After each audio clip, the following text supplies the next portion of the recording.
সুন্নাহ BD TV YouTube চ্যানেলে আপনাকে স্বাগতম।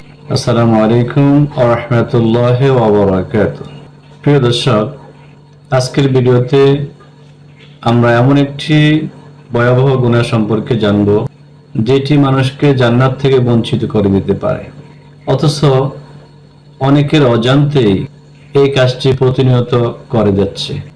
রাসূলুল্লাহ সাল্লাল্লাহু আলাইহি ওয়াসাল্লামের সেই বাণীটি শুনে আসি।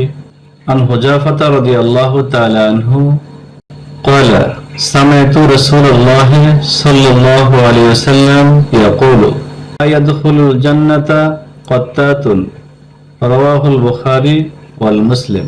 হাদিসের অনুবাদ হযরত হুযাফা রাদিয়াল্লাহু তাআলা আনহু থেকে বর্ণিত। তিনি আল্লাহ রাসূল সাল্লাল্লাহু আলাইহি ওয়াসাল্লামকে বলতে শুনেছেন, আল্লাহ নবী সাল্লাল্লাহু আলাইহি ওয়াসাল্লাম ইরশাদ করেন, সুবুলখোর তথা পরনিন্দাকারী জান্নাতে প্রবেশ করবে না। বুখারী শরীফ ও মুসলিম শরীফ। এই হাদিস থেকে শিক্ষণীয় বিষয় হলো ইসলামে সুবুলখোরি ও পরনিন্দা কঠোরভাবে নিষিদ্ধ। এই অভ্যাস সমাজের মধ্যে বিভেদ সৃষ্টি করে, সম্পর্ক নষ্ট করে এবং অন্যের মানহানি ঘটায়। একজন প্রকৃত মুমিনের উচিত অন্যের দোষ গোপন করা, নয়তো নীরব থাকা। জিহ্বাকে নিয়ন্ত্রণ রাখা ঈমানের অন্যতম নিদর্শন।